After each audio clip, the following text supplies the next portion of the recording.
Our next book is Ling. It has a panda on the front. It's written by Stephen Cosgrove and illustrated by Robin James. It's called a serendipity book. See that little pink dragon? Open up to the first page with the rainbow. West of west and east of east lay the forever forest called the Panda Pines. Because of the gentle rains, the plants grew there in great profusion. Rice nut trees and bamboo thickets shimmered in the magical mists that surrounded the Panda Pines. Turn the page. As you can well imagine, this forest of bamboo provided a marvelous shelter for feathered birds of every kind, including cockatiels and cockatoos, and even a pair of parrots. All of them would flutter and flitter above and about the thicket, chittering and chattering their melodic songs. Turn the page. Other than the birds, the only creature that lived there was a rumbly-grumbly panda bear called Ling. Ling had two passions in life, to eat and to sleep. She wasn't grouchy by nature, but the birds of the thicket were eating up her food and robbing her of her rest. It seemed the birds were eating all of Ling's pine nuts, her favorite thing to eat, and they would sit in the trees after they ate, singing at the top of their feathery lungs. And that would wake and frustrate the poor, hungry panda bear even more. Turn your page. One special morning, when it would have felt so good just to sleep one more hour, the birds started singing and flapping their wings against the bamboo leaves, making the loudest racket you have ever heard. With a ruff and a woof, Ling woke up abruptly. "Why can't they wake up when I wake up?" she grumbled as she rubbed the sleep from her eyes. "What I need is a bird who will talk when I talk, walk when I walk, and most of all, sleep when I sleep." With that, she sat up on her haunches and roared to the trees, scaring a bird or two. Ling knew she was going to have just another really bad day. Turn the page. Because she couldn't sleep as long as she wanted or eat all that she wished, Ling became more and more cranky. She stomped around looking for pine nuts, getting grumblier and grumblier. And whenever she was just as cranky as she could be, the birds always started to sing a happy song. In a furious rage, she would grab some branches with her mighty paws and shake them like a whip in the wind. I don't know if you have ever tried to sing and hold on to a branch at the same time, but the birds were finding it extremely difficult. Ling was so bearish that she began chasing and snapping at them with her teeth. She never caught one, and probably wouldn't know what to do if she did. But once or twice, a bird's happy fluttering turned into frightened flittering, and a feather or two graced the corners of Ling's mouth as the bird barely escaped. Turn the page. One day, all of the birds, including the cockatiels and the cockatoos, decided that they could stand it no more. They packed up their nests, and together they all flew away. The silence that followed was like a golden blanket to Ling, who wrapped herself in the delicious hush. Peacefully, she ate and ate the tender bamboo shoots and leaves.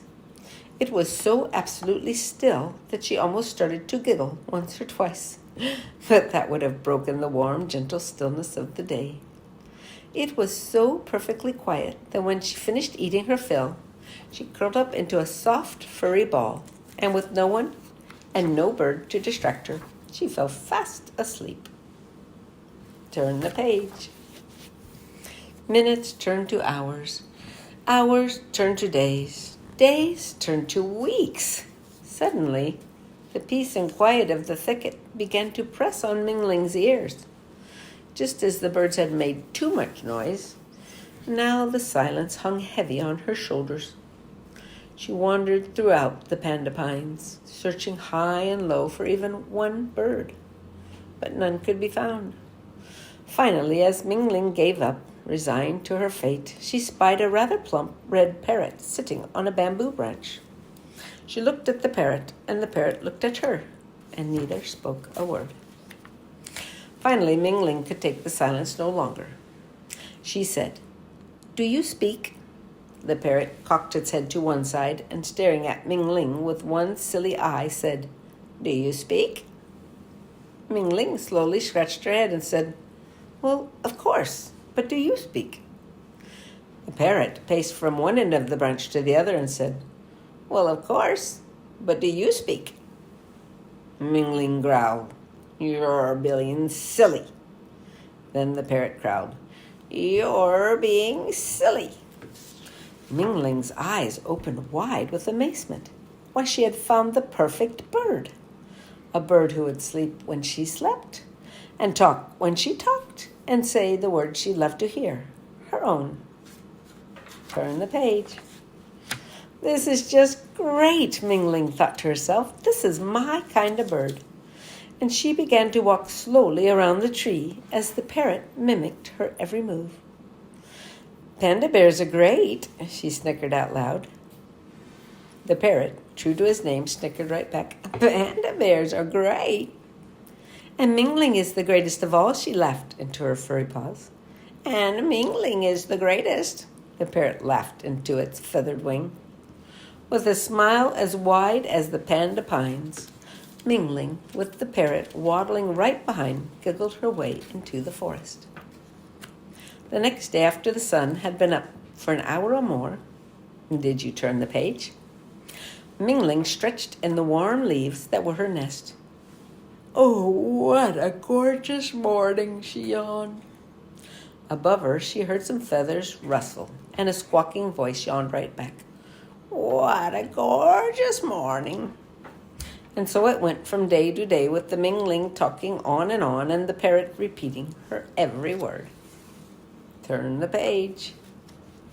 As the days wore on, Ming Ling got just a little bit upset about their conversations. Though they talked on throughout the day, it didn't seem that the parrot ever added anything. Finally, one afternoon, as Ming Ling was getting a drink down at the stream, as usual, the parrot was doing the same thing. The panda shouted loudly, "You dumb creature, why don't you climb a tree and sing or something?" The parrot, its feathers ruffled, shouted just as loudly, "You dumb creature, why don't you climb a tree and sing or something?" Ming Ling's eyes widened in anger. She screamed, "If you repeat what I say one more time, I'll eat you for dessert, you ball of feathered fluff." For the first time in a very long time, the parrot didn't repeat her statement. The air was thick with silence. Turn the page. The parrot fluttered into a tree and looked down at the angry, confused panda bear. "What did you want, bear? First you want silence, then you don't, and now you do." Sheepishly, Ming Ling sat and gazed at the ground. "I don't know. I thought I wanted it quiet, but that was boring. And then I thought I just wanted to hear someone talk when I talked. And now I don't know what I want." She paused deep in thought. "Maybe if all the birds came back." "Well," said the parrot, "they'll never come back if all you're going to do is roar at them." "Yeah, but, well, they just make so much noise, and I need a lot of sleep," said Ming Ling. The parrot paced about on a branch, thinking out loud. "With a bit of cooperation and a bit of compromise, I think you can both survive." Turn the page. From that day forward, whenever Ming Ling wished for silence, she did nothing more than stuff bamboo leaves in her ears. The birds were so happy singing without interruption that they even carried great piles of pine nuts and the most tender leaves for her to eat when she woke up from her afternoon nap. And sometimes, when Ming Ling wasn't looking and couldn't hear, the plump red parrot mimicked her every word. Turn the page. If you live in a forest and you don't know how to share it, just remember a panda named Ming Ling, a very silly parrot. And that's the end of our book on Ming Ling the parrot. The panda.